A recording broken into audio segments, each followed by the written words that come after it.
বগুড়ার মহস্থানগড়ে শাহ সুলতান বলখী মাহি সারোয়ারের পবিত্র ওরস উপলক্ষে মাজার প্রাঙ্গণে বসেছে 2 দিন ব্যাপী বিশাল মেলা।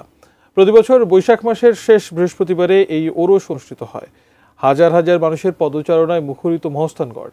সেখান থেকে বিস্তারিত জানাচ্ছেন উত্তরাঞ্চলীয় ব্যুরো প্রধান চপল সাহা। ধন্যবাদ। শত শত বছর ধরে চলে আসা বগুড়ার মহাস্থানগড়ের শাহ সুলতান বলখী রহমতুল্লাহ মাজার শরীফের ওরস শরীফ চলে আসছে এবং আমরা দেখতে পাচ্ছি এই মাজার শরীফ উপলক্ষে মাজার শরীফে যে ওরস, এই ওরসে প্রতি বৈশাখ মাসের শেষ বৃহস্পতিবারে এই ওরসটা হয় এবং এখানে কিন্তু আমরা একটা জিনিস দেখতে পাই যে হাজার হাজার মানুষ বিভিন্ন জায়গা থেকে আসেন। বাংলাদেশের সেই চট্টগ্রাম থেকে শুরু করে এদিকে পঞ্চগড়, আপনি যেখানেই যান সেখানেই যাবেন, জিজ্ঞেস করলেই বোঝা যায় যে এরা বিভিন্ন স্থান থেকে এসেছেন। এই যে সাধু সন্ন্যাসী যারা এসেছেন এদের অনেকেই পবিত্র এই মাজার শরীফে প্রত্যেক বছরই আসেন এবং এখানে তারা আজকের দিনটাকে, এই পবিত্র দিনটাকে তারা মনে করেন যে তাদের মনের দিক থেকে এবং তাদের মন থেকে তারা এই দিনটাকে উদযাপন করেন এবং আজকের দিনে তারা আপনি বলতে পারেন যে শাহ সুলতান বলখী রহমতুল্লাহ মাজার শরীফে তার জিয়ারত করেন।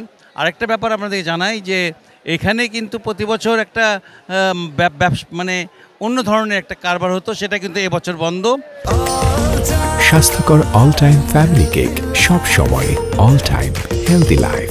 সেটা হলো যে এখানে যে মাদক সেবন করা হতো সেটা প্রতি বছরই এখানে বিভিন্ন জায়গা থেকে আগত যারা আসতেন তারা মাদক সেবন করতেন এবং এই মাদক সেবন করা নিয়ে এবছর কিন্তু বন্ধ করার উপলক্ষে বগুড়ার সাতমাথা থেকে শুরু করে বিভিন্ন জায়গায় মানববন্ধন এবং প্রতিবাদ হয়েছে। ফলে আমরা দেখতে পাচ্ছি যে এবছর এটা একদম নেই বললেই চলে। এখানে যারা এসছেন তারা বিস্তীর্ণ এলাকায় ছড়িয়ে ছিটিয়ে বসে আছেন এবং তারা এখন এই মুহূর্তে তারা গরমে অস্থির, যে কারণে তারা অনেকেই ঠান্ডা হওয়ার জন্য বাতাস খাচ্ছেন, পাখা দিয়ে বাতাস করছেন। আসলে এই যে গরম, এই গরমটা অসহ্য গরম আজকে। তারপরও এই মেলাটা কিন্তু কালকে পর্যন্ত চলবে, আগামীকাল পর্যন্ত। আমরা কিন্তু শুক্রবার দিনও দেখব যে এখানে প্রচুর লোক থাকবে এবং তারা কিন্তু মেলাটাকে তাদের নিজের মতন করে উদযাপন করবেন। যারা এসেছেন তারা সবাই যে সাধু সন্ন্যাসী তা নয়, এখানে সাধারণ মানুষ এসেছেন, ছেলে মেয়ে নির্বিশেষে নানা বয়সী মানুষ এসেছেন এবং তারা কিন্তু দেখা যাচ্ছে যে এই মাজার শরীফকে ঘিরে, অর্থাৎ এই মহাস্থানগড়ের যে 4 বর্গ কিলোমিটার এলাকায়, 4 বর্গ কিলোমিটার এলাকার বিভিন্ন জায়গায় ছড়িয়ে ছিটিয়ে বসে আছেন। এখানে কিন্তু বলা মুশকিল যে কে কোথায় মাদক সেবন করছেন আর কে করছেন না, এটা বলা মুশকিল। তবে আমাদের চোখে এখন পর্যন্ত এরকম কোনো দেখা মেলেনি। এবছর কেউ মাদক সেবন করেছেন বলে মনে হয়নি।